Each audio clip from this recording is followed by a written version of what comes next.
Bem, mais uma vez, bem-vindo à Igreja do Redentor. Hoje nós estamos continuando a nossa série Amplifique, onde nós estamos falando sobre compartilhar as boas novas do Evangelho com o mundo que nos rodeia. E nas últimas semanas a gente tem passado o tempo compreendendo, entendendo melhor a história do Evangelho, da criação, queda, redenção e restauração. E na verdade a gente passou duas semanas falando sobre interpretando a nossa história e a história dos outros à luz da história do Evangelho.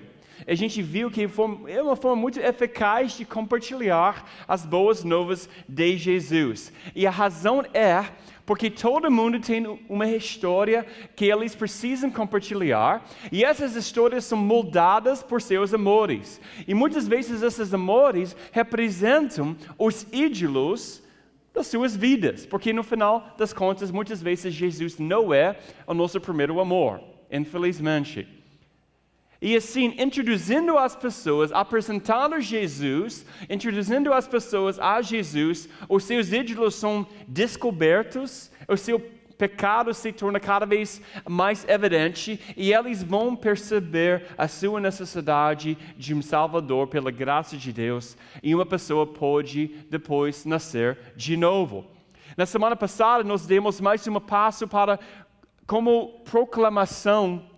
Na verdade, eu não falei isso à noite, mas eu falei isso de manhã. Se você quiser, se você entender inglês, você pode ouvir aquela mensagem da Union Church semana passada. Mas eu falei sobre a importância de proclamação do Evangelho. Porque as pessoas não vão aprender sobre Jesus, não vão conhecer Jesus, se nós não abrirmos as nossas bocas usando palavras para compartilhar as boas novas de Cristo. Devemos anunciar as boas novas, devemos pronunciar as boas novas, porque o Evangelho é uma coisa proclamada. Desde no início, Deus falou, ok, Ele proclamou, haja luz, né? Basicamente, no iniciozinho. Depois, os profetas sempre estavam proclamando. Depois, João Batista proclamou, ok, o reino de Deus está vindo, né? Está próximo. Depois Jesus proclamou. Depois os discípulos e os apóstolos proclamaram. E a gente sabe, um dia os anjos vão proclamar no fim das coisas, como é revelado para nós também no último livro do Novo Testamento, né? Então, Apocalipse. Então, o Evangelho é uma coisa proclamada, não é simplesmente alguma coisa mostrada. A gente pode proclamar o Evangelho, mas a gente não pode presumir simplesmente mostrando através de ações que pessoas vão entender quem é Jesus. O Evangelho é uma coisa que a gente basicamente está lendo as boas notícias, uma coisa que saiu no jornal. Por isso a gente usa essa palavra boas notícias. Então, o Evangelho é uma coisa proclamada, não necessariamente alguma coisa mostrada, enquanto nossas ações são um resultado do nosso amor por Deus e também proclamam em alguma forma também. Amém? Todo mundo está comigo? Todo mundo está comigo? Excelente. Então, a minha esperança é que essa série tenha impactado vocês, pela graça de Deus. E qual é o meu objetivo? Eu quero que nós terminemos esta série semana que vem, porque a gente tem mais uma semana, mais animados para compartilhar as boas novas de Cristo com as outras pessoas do que nunca. E alguns de vocês já têm falado sobre Jesus ou de Jesus em seus locais de trabalho, escola, não sei o quê, com sua família, com seus amigos. Isso é excelente, mas a gente precisa fazer isso mais. Mas ainda há alguma coisa que eu acredito que nós estamos falando. Eu estava pensando sobre isso essa semana. E eu quero passar um pouco de tempo falando sobre esse assunto hoje à noite. Porque apesar de nós crescermos em conectar a história do Evangelho com a história das pessoas, né? Apesar de revelarmos os ídolos na vida das pessoas, apesar de nós crescermos em ousadia, que é muito importante, alguns de nós ainda vemos o evangelismo como alguma coisa muito estranha, muito estranho. Eu quero que nós consideramos um conceito hoje que pode te ajudar a reduzir o medo que você tem que nós temos, na verdade, associado com evangelismo. É o conceito de ritmos do Evangelho. Todo mundo fala isso. Ritmos do Evangelho. Ok, mais uma vez, com um pouco mais força. Ritmos do Evangelho, ok? Existem dois tipos de pessoas no mundo. Aquelas pessoas que têm ritmo e aquelas pessoas que não têm nenhum ritmo. Concorda comigo? Concorda comigo? Tem gente assim, ok. Aqueles que parecem nascer para dançar e aquelas pessoas que nunca seriam capazes de dançar. Eu não danço muito bem, para ser honesto. Eu não danço muito bem. Alguém que participou, sei lá, num casamento comigo, porque, pastor, a gente não dança se não for um casamento. E mesmo assim, a gente está lá meio esquisito para nós, porque se a gente começar a dançar, todo mundo, olha, pastor, olha, está dançando. Não pode, pastor. E depois daquela música de, ok, não, tem que sair da dance floor, né, para aquela música, porque você sabe que não é apropriado para você está ouvindo essas músicas, será que eu posso dançar durante isso? Então, meio esquisito, diferente para mim. Mas não está nada errado um pouquinho de dança, né? Mas a minha esposa, ela nasceu aqui, no Rio de Janeiro, na Tijuca, e ela acaba sabendo como dançar, porque todo mundo, especialmente na época dela, aprendeu a dançar. E ela pode dançar muito bem, eu nem tanto. Mas, no mesmo tempo, eu vejo de uma família muito musical, né? Com muitas pessoas que tocam música. Meu pai é um músico, ele tocou em bandas de rock durante anos, eu já falei sobre isso. Eu sou um músico, né? Ou pelo menos eu posso dirigir louvor, né? Pelo menos eu sei 6 chords, né? Mas meu irmão é músico, você viu ele semana passada aqui. E eu tocava bateria por muitos anos, inclusive Cláudio, eu não sei onde está Cláudio aqui, mas cuidado mesmo, porque se eu não fosse pregando aqui, seria uma competição entre você e eu. E sabe, eu tinha posição... Brincando. Não, ele é muito melhor do que eu, muito melhor. Pode pedir ele vai te dizer. Não, brincando. Mas ele é muito melhor de verdade. Então, eu tocava bateria por alguns anos. E aqui está o pequeno segredo que só Cláudio e eu e os bateristas entendem. É o seguinte, a banda é apenas tão bom quanto o baterista. Isso é verdade. Porque uma banda só é tão bom quanto o seu ritmo. Então, ritmo é muito importante. Eu não sei se você já chegou numa igreja, irmão, onde toda a banda foi fantástica, exceto o baterista. Estava assim, meu Deus... Que música que pode ser boa, só que a baterista não sabe o que ele está fazendo. Faz toda a diferença. Na verdade, baixo também faz a diferença. Mas a cara que está tocando é muito importante que ele saiba o que ele está fazendo, porque ritmo é muito importante. Cada músico entende isso. A banda é tão grande como o baterista é. Se o baterista não está em sincronia, se o baterista não está fazendo o seu trabalho, as coisas desandam rapidamente. O baterista mantém a batida, ele mantém o tempo, ele mantém as coisas em xeque. Um bom ritmo mantém tudo em ordem. Concorda comigo? Claro que sim. Sem ritmo adequado, nada funciona. Nada vai funcionar. Então, as rotinas da vida que nós temos, escola, trabalho, igreja, descanso, esportes, passatempos, atividades, tornam-se o ritmo de nossas vidas. E famílias com bom planejamento criam tempo durante a semana para organizar as vidas deles em concordância com esses ritmos, né? Mas a maioria de nós tem dificuldade com esse conceito de aumentar, adicionar evangelismo no topo de todas essas atividades que a gente já tem em nossas vidas, né? É difícil pensar, agora eu tenho que evangelizar. Quase como alguma coisa chata, né? Já tenho escola, tenho trabalho, tenho que fazer isso, tenho culto na igreja, eu quero praticar esporte, eu não tenho tempo para evangelismo. E a gente sente que não temos tempo suficiente para que precisamos fazer evangelismo de qualquer maneira. Isso é difícil para nós. E assim nós vemos o evangelismo como uma tarefa em oposição a uma modo de vida, o estilo de vida.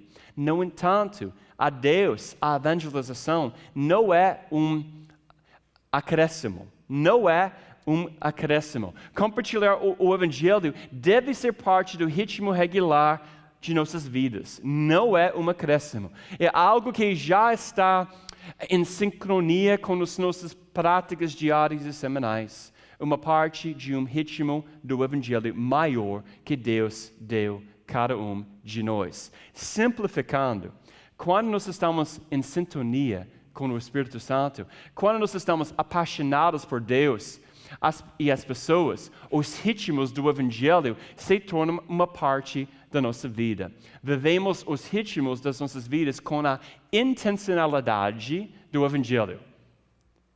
Intencionalidade do evangelho. Portanto, esta noite eu quero passar algum tempo com essa ideia. Como nós podemos viver os próprios ritmos de nossa vida com a intencionalidade do evangelho. Então, se você trouxe a sua Bíblia hoje, abre em Colossenses, capítulo 3, versículo 15. Aqui vamos ficar em pé enquanto nós estamos lendo a palavra de Deus.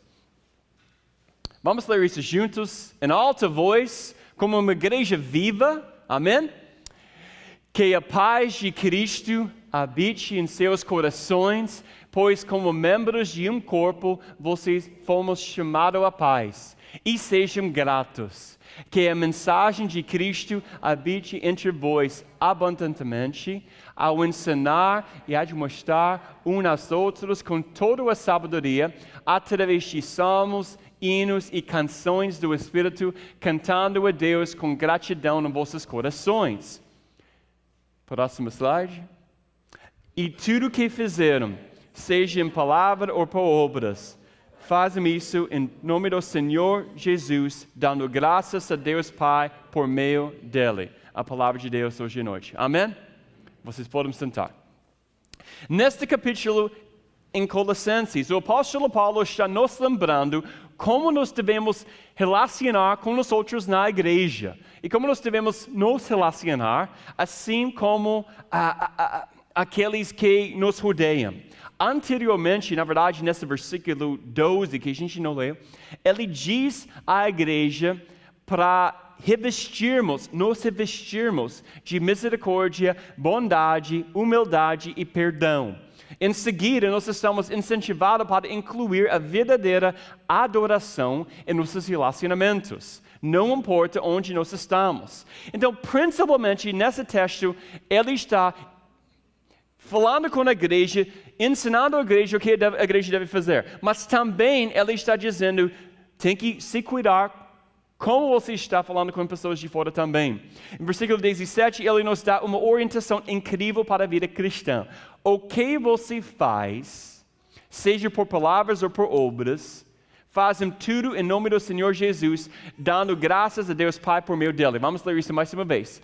Em tudo que fizerem, seja em palavra ou por obras, fazem tudo em nome do Senhor Jesus, dando graças a Deus Pai por meio dele. Eu já preguei sobre isso várias vezes antes. Mas essa ideia de fazer tudo para a glória de Deus é muito importante na sua vida.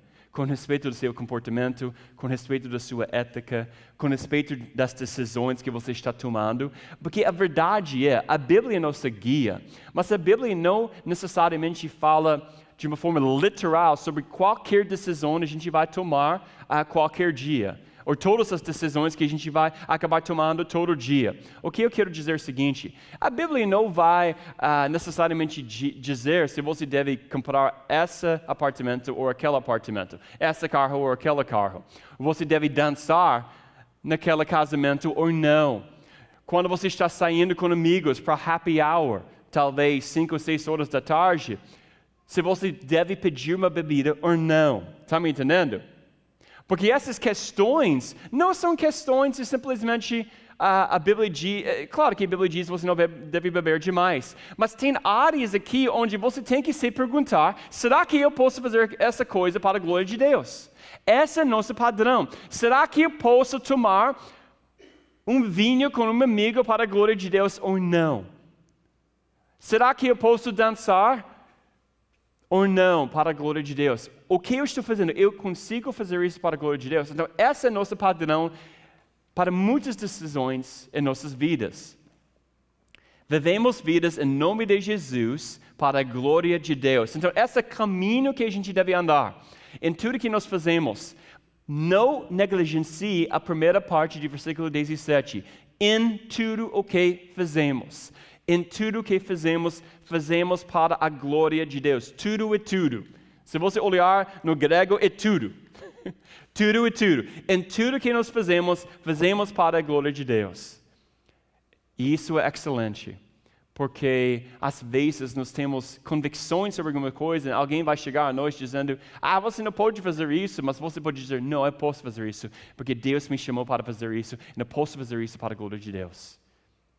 Está me entendendo? Você não faz isso de uma forma arrogante, mas algumas pessoas não conseguem fazer algumas coisas, mas tem outras coisas que você não deve fazer para a glória de Deus na sua vida.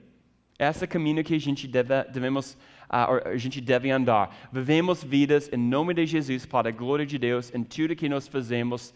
O que fazemos é refletido pelos ritmos das nossas vidas. E esses ritmos do Evangelho devem estar em sintonia com o nosso propósito, que é, acima de tudo, exaltar Cristo, glorificar Cristo.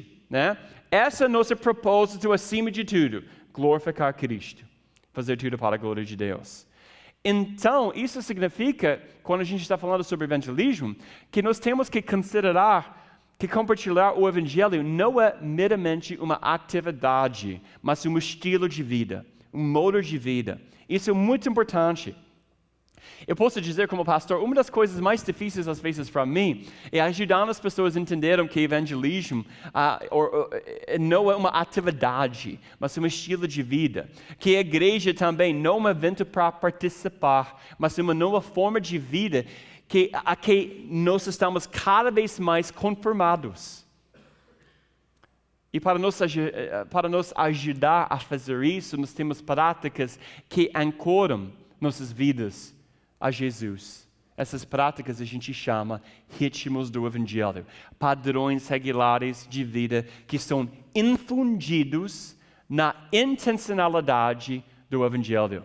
E esses ritmos do Evangelho nos levam da teoria para o mundo real. Porque muitas vezes a gente está ficando aqui nessa área teológica de conceitual, né? E a gente nunca chega no mundo real. Esses ritmos nos ajudam a entender como a gente deve compartilhar Cristo, viver Cristo no mundo real. Amém? Todo mundo está comigo? Excelente.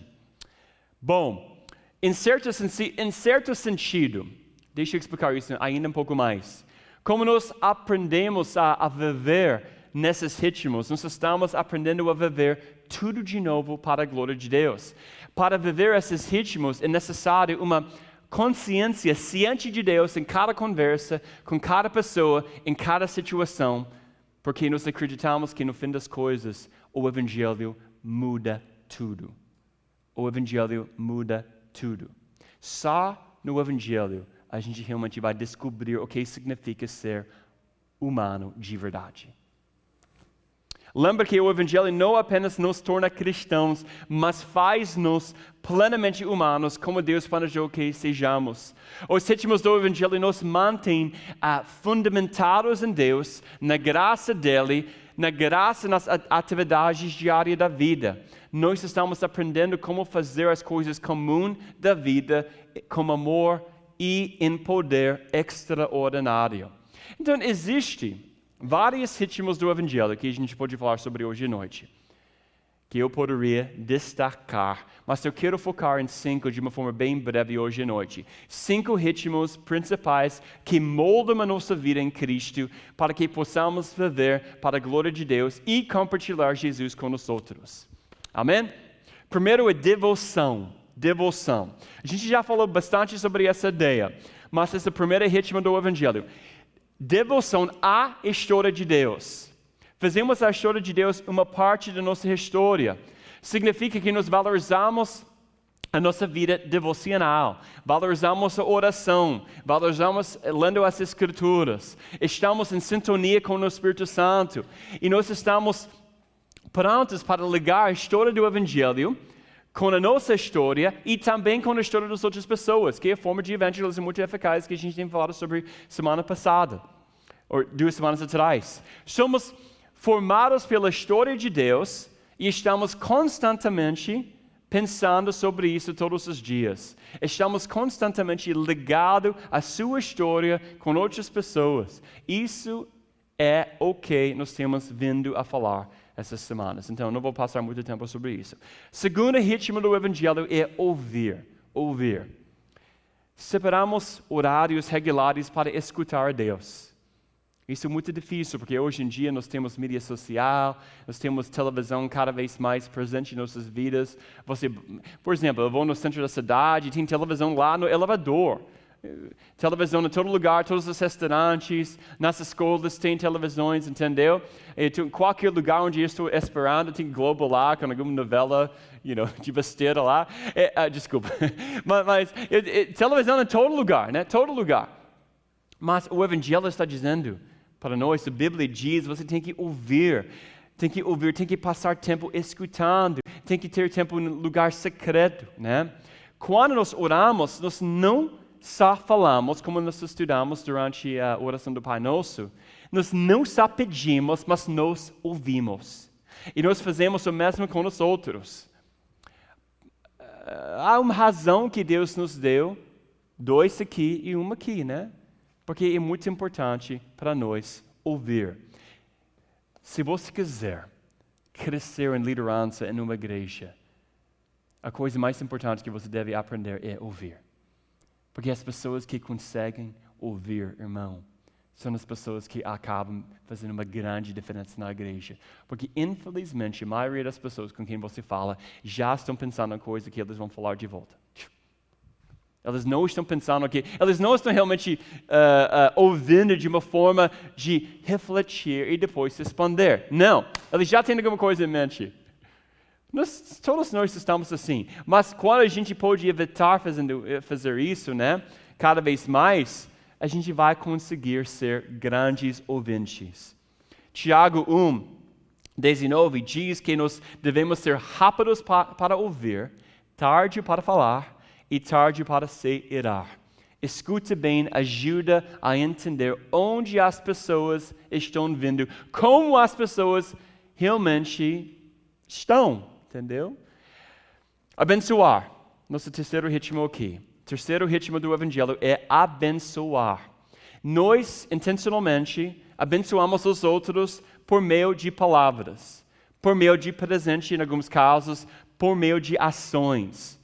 Agora, essa pode ser como um ritmo um pouco estranho. Mas se você não concorda comigo que abençoar as pessoas, ou abençoar os outros, realmente reflete o coração de Deus? Eu acho que sim. As pessoas estão muitas vezes atraídas a Jesus por uma pessoa generosa.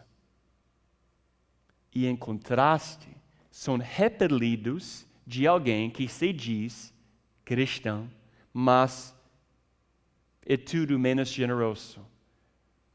O ritmo de dar aos outros com generosidade e alegria, um testemunho que muitas vezes vai muito além das palavras.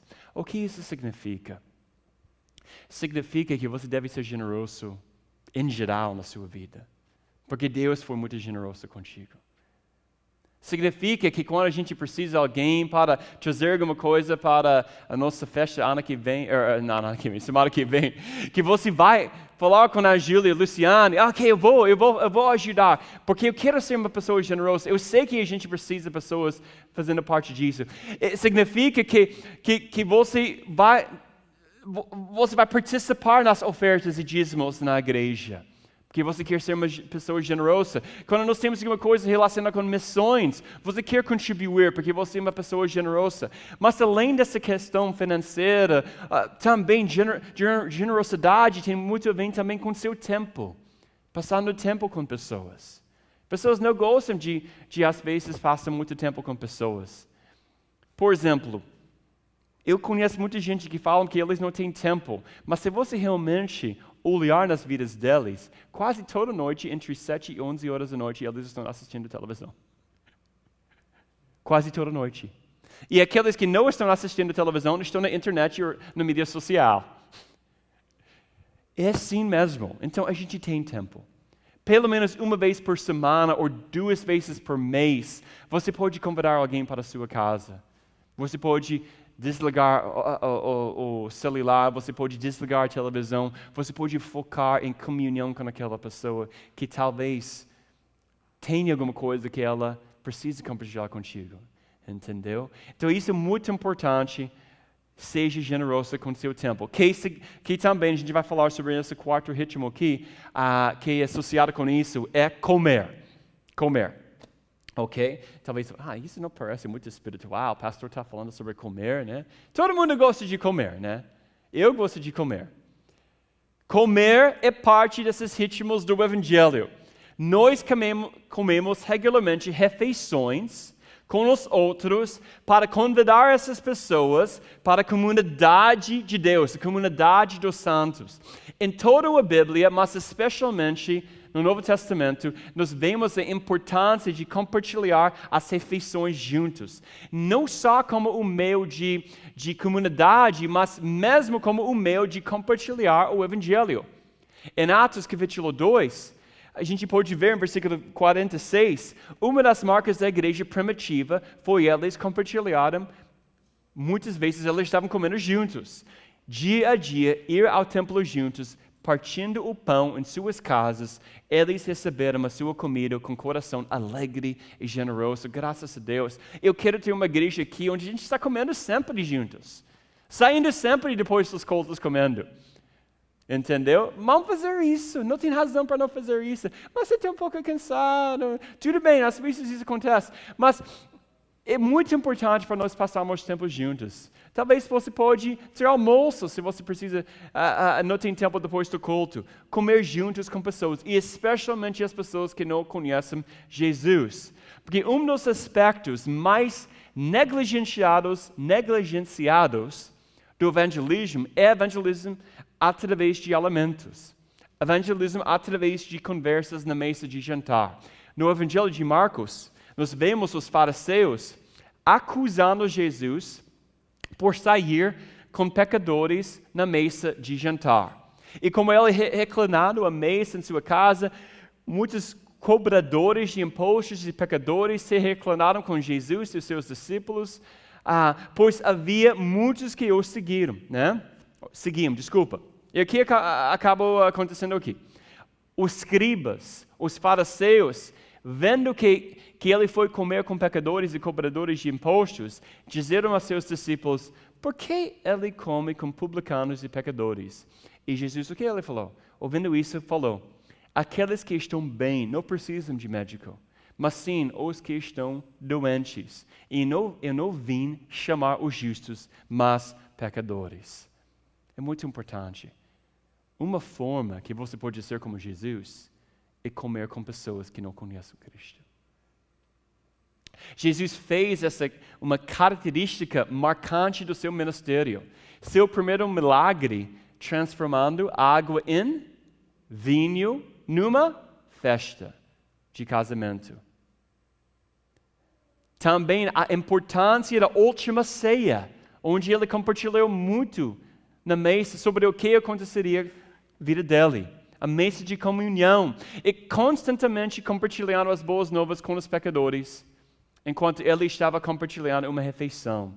Nós temos que fazer isso. Então, a minha pergunta para você é a seguinte: quando foi a última vez que você convidou alguém para a sua casa que não era um cristão? A gente deve fazer isso como parte dos ritmos das nossas vidas. A gente vai comer de qualquer maneira, né?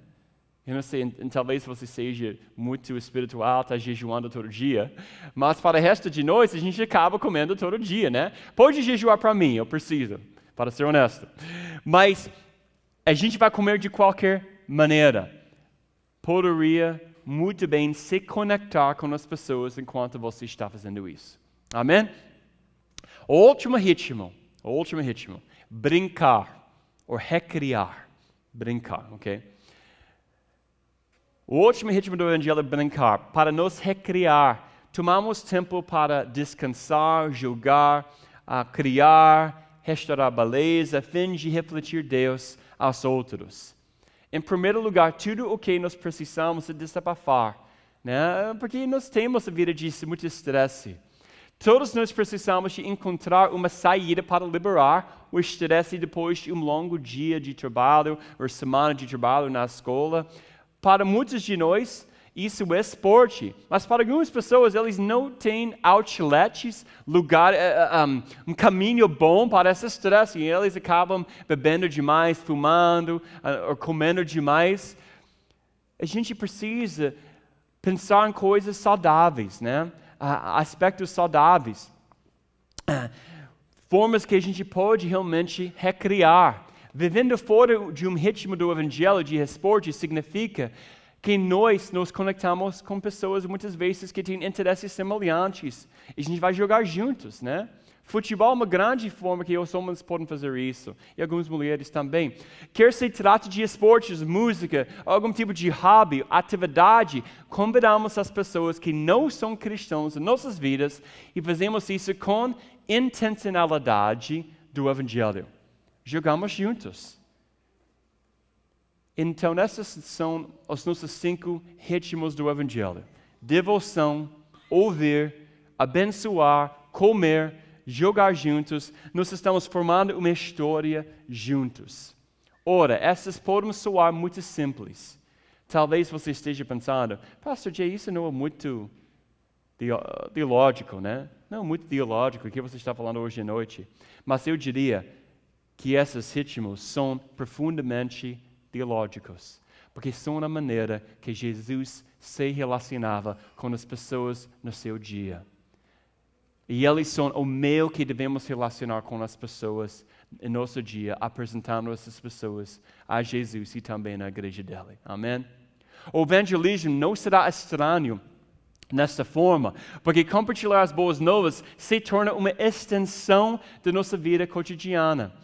Nós acabamos compartilhando sobre nossas vidas, nossas famílias, nossas histórias, nossos sonhos, e eles acabam fazendo a mesma coisa com a gente.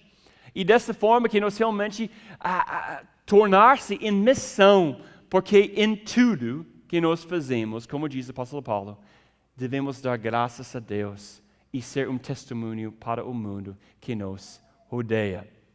Esse é o tipo de igreja que eu quero que nós sejamos. A igreja cheia desses ritmos do Evangelho. Uma igreja que não vê o evangelismo como uma atividade, mas como um modo de vida. Uma igreja que reconhece que nossas vidas devem ser intencionais, que o Evangelho é nosso propósito primordial para a vida e a glória de Deus é o nosso objetivo final. Então, se você está a bordo comigo, eu quero te desafiar hoje à noite. Vive esses ritmos do Evangelho na sua vida. Vive uma vida de devoção, compartilhando refeições, abençoando os outros, brincando com os outros, ouvindo os outros. E eu acredito que se a nossa igreja abraçar essa ideia, abraçar esses ritmos do Evangelho, sinceramente, Deus vai começar a trazer uma colheita para a nossa igreja. Mas aqui é a parte mais difícil. A gente vai ter que mudar algumas coisas em nossas vidas. A gente vai ter que mudar alguns hábitos que nós temos. Nós não podemos viver vidas egocêntricas e esperar andar nos ritmos do Evangelho. A gente vai estar fora da sincronia, né? Talvez hoje à noite, alguns de vocês sabem que você está meio fora dessa sincronia. Você tem vivido uma vida muito autocentrada. Deus está chamando você para entregar a sua vida a Ele. A entregar as partes da sua vida que não foram entregadas a Ele. Porque Ele morreu na cruz. Jesus morreu na cruz não para que você possa continuar vivendo uma vida egoísta, mas que seria uma vida marcada pela gratidão e generosidade. Eu vou dizer isso mais uma vez. Jesus morreu numa cruz não para que você possa continuar vivendo uma vida egoísta e autocentrada, mas que seria uma vida marcada pela gratidão e generosidade. Você tem que avaliar o seu testemunho. Trata-se de levar as pessoas a Jesus. Deixe-me compartilhar uma história enquanto a gente está encerrando hoje à noite. Eu não posso dizer que eu sempre vivi esses ritmos de uma forma perfeita, mas eu tenho tentado viver uma vida onde tudo que eu estou fazendo para a glória de Deus e para que as pessoas possam conhecer Jesus. Quando eu morava nos Estados Unidos, meu vizinho, ele era um irmão, ou homem, ele não era irmão na época, homem chamado Harge, ok? Usando esse H, tá ok às vezes, Harge. Harge e a sua esposa eram de ascendência indiana, mas eram ingleses e mudaram de Inglaterra para os Estados Unidos. Eu acabei conhecendo Harge muito bem, gente super boa. E ele sempre me convidou para a casa dele, que foi uma casa próxima de mim, né? Meu vizinho. E eu era solteiro naquela época, eu estava na casa dele quase todo dia. E a gente passou muito tempo juntos. Falamos de esportes, ele gostava muito de falar de negócios, a gente falou muito sobre isso, política, mercado, várias coisas. E na época eu não entendia e também religião, né? Porque ele tinha um background, uma história bem diferente. Não entendi tudo, muçulmanos, hindus, sikhs, sunnis, tudo isso, né? Ele explicou tudo isso para mim, foi bacana. E nós começamos a falar muito sobre Jesus. E ao longo de um ano, pela graça de Deus, Harge conheceu Jesus Cristo como o seu Salvador. Agora, Harge era um cara meio durão, né? Ele adorava carros de corrida, esportes rápidos, ele gostava muito de beber, ele era um fumante sem fim, né? Até depois de conhecer Cristo ainda, ele não completamente conseguiu parar esse hábito, mas Jesus, porém, conquistou de sua vida só a partir de me passar tempo com ele. Então, eu fico grato que Deus me usar para fazer isso. E quando eu estava me preparando para casar com Luciane, Harge tinha acabado de se converter. E nós estávamos pensando quem ia ser os nossos padrinhos do casamento, o casamento que a gente teve lá. E meu irmão, ok, check. Meu amigo Mike e Dirk, tudo bem. Jimmy também. Então, mas eu tinha espaço para mais uma pessoa para ser um padrinho no meu casamento lá. E eu tinha falado com o Luciano, a gente falou, vamos ter Harge. Harge pode fazer isso. Então a gente incluiu ele nessa imagem, né? Foi sua primeira cerimônia de casamento cristão. E ele estaria lá em cima, na frente com todo mundo, numa cerimônia que ele não entendeu nada que estava acontecendo. Ele falou para mim que, será que a cerimônia vai ser 4 horas? Eu disse, meu irmão, eu quero que isso acabe logo. Eu fiquei emocionado ver ele e ele ficou emocionado a ser parte. E você vê, eu não só queria que Harge fosse para o céu, eu queria que Harge fizesse parte da minha vida. Eu queria mesmo que ele fosse um amigo e ele se tornou um amigo até hoje. Ele se tornou um grande amigo. E não estou dizendo que cada um de nós vão ter muitas pessoas assim em nossas vidas. Mas se a gente pudesse simplesmente impactar uma pessoa ou 2 pessoas. A minha esperança é que haja um monte de Harge em nossas vidas, no seu futuro, no meu futuro, que vão ficar parte da nossa igreja, que vão ficar parte talvez de uma outra igreja, mas vão conhecer Jesus Cristo porque a gente está vivendo esses próprios ritmos do Evangelho. Peça a Jesus para colocar um Harge na sua vida. Alguém com quem você pode jogar, abençoar, comer com ele, desenvolver relacionamento com ele, conhecer a família dele. Eu estou certo de que o Senhor irá conceder o seu pedido, se você pedir isso a Deus. Porque Deus está nos chamando para viver os ritmos do Evangelho em tudo que nós fazemos. Então a gente tem que abraçar esses ritmos para amplificar o nome dele. Amém?